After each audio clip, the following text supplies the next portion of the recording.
ಸಚಿವ ಬಿ ನಾಗೇಂದ್ರ ರಾಜೀನಾಮೆಗೆ ವಿಪಕ್ಷಗಳು ಪಟ್ಟು ಹಿಡಿದಿವೆ.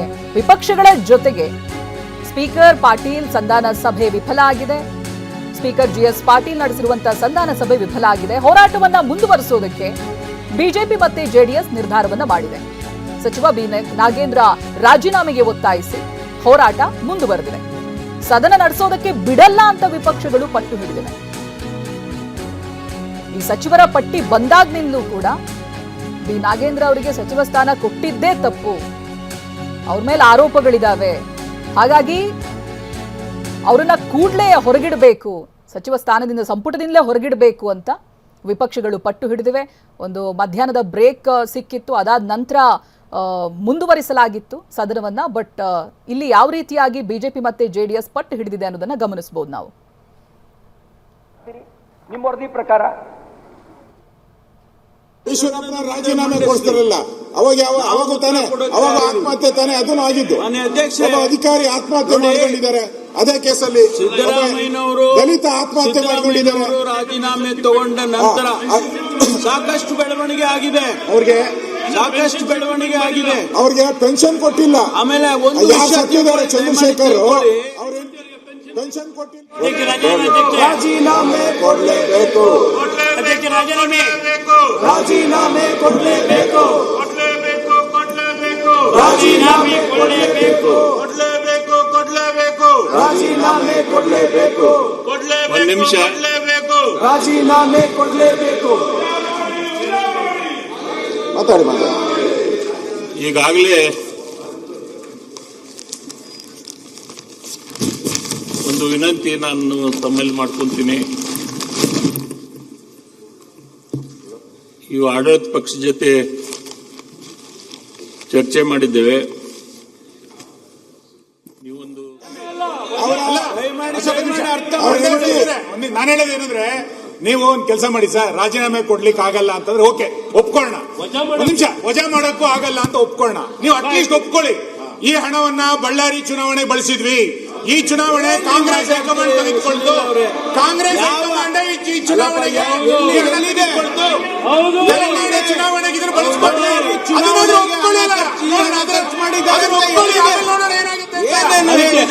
ಕಾಂಗ್ರೆಸ್ ಹೈಕಮಾಂಡ್ ತೆಗೆದುಕೊಂಡಿದೆ ಅಂತ ಒಪ್ಕೊಳ್ಳಿ. ಚುನಾವಣೆಗೆ ಇದನ್ನು ಬಳಸಿಕೊಂಡಿದೆ ಅಂತ ಒಪ್ಕೊಳ್ಳಿ. ನೋಡಿ ಬಿಡೋಣ. ನೀವು ಅದಕ್ಕೆಲ್ಲ ಉತ್ತರ ಕೊಡ್ತೇವೆ ನಾವು. ಅವರು ಬಳ್ಳಾರಿಗೆ ಚುನಾವಣೆ ಖರ್ಚು ಮಾಡಿದ್ರು ಅಂತ ಹೇಳಿ, ಅವ್ರ ಮನೆ ಖರ್ಚು ಮಾಡಿದ್ರು ಅಂತ ಹೇಳಿ ಬೇಕಾದ್ರೆ ನಾವು ಅದಕ್ಕೆಲ್ಲ ಉತ್ತರ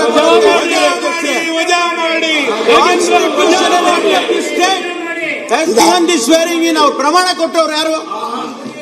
ಗವರ್ನರ್ ಯಾರು? ನೀವು ಗವರ್ನರ್ ಯಾರು ಸರ್?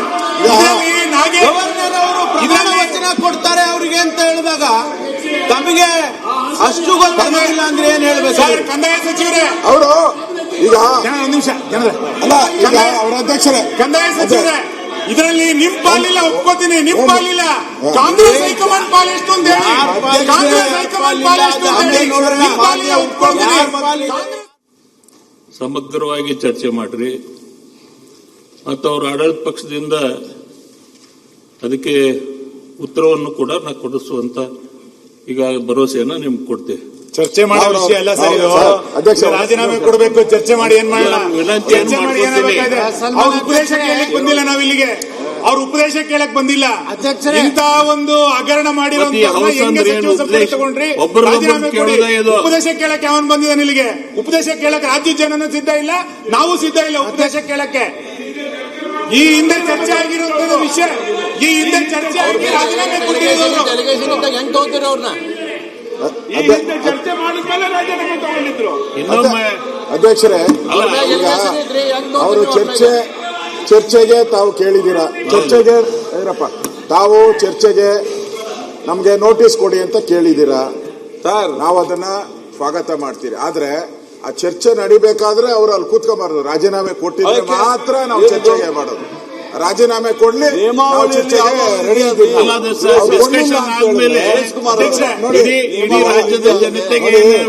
ನಾವು ನೋಡಿದ್ದೀವಿ ಪಾರ್ಲಿಮೆಂಟ್ ಚರ್ಚೆ ಆಗಬೇಕು ಅನ್ನುವಂತ ಉದ್ದೇಶ ಇದ್ದಿದ್ರೆ ನಾವು ನೋಟಿಸ್ ಕೊಡ್ತಾ ಇದ್ವಿ. ಚರ್ಚೆ ಆಗೋ ಅಗತ್ಯ ಇಲ್ಲ. ಅವರು ಒಂದು ನಿಮಿಷ ಸ್ಥಾನದಲ್ಲಿ ಕುತ್ಕೊಳ್ಳಕ್ ಅಧಿಕಾರ ಇಲ್ಲ. ಮುಖ್ಯಮಂತ್ರಿಗಳು ಇದನ್ನ ತಕ್ಷಣ ಅವ್ರನ್ನ ವಜಾ ಮಾಡಬೇಕು. ಒಂದ್ ನಿಮಿಷ ನಾ ಯಾಕೆ ವಿನಂತಿ ಏನ್ ಮಾಡ್ಕೊಂತೀನಿ ಅಂದ್ರೆ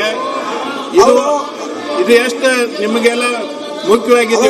ರಾಜ್ಯದಲ್ಲಿ ಬರ ಇದೆ, ಅತಿವೃಷ್ಟಿ ಉದ್ದೇಶಕ್ಕಾಗಿ ತನಿಖೆ ನಡೆಸಲು ಸಾಧ್ಯವಾಗುವಂತೆ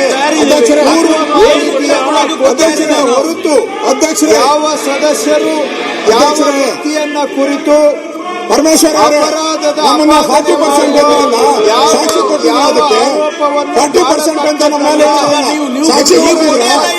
ಯಾಕೆ ನಾವು ಸಾಕ್ಷಿ ನೀವು ಕೊಡಿ ಈಗ ನೀವು ಸಾಕ್ಷಿ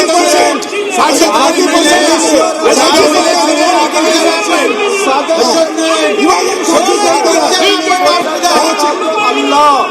ಗವರ್ನರ್ ಪ್ರಮಾಣ ಕೊಡ್ತಾರೆ.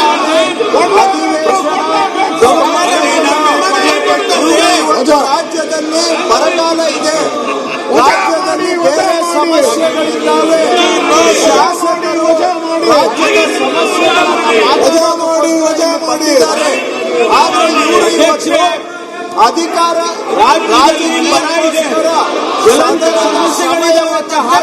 ಇದ್ದಾರೆ. ಬರ ಇದೆ ಇವರಿಗೆ ಇಡೀ ರಾಜ್ಯದಲ್ಲಿ ಬರ ಇದೆ.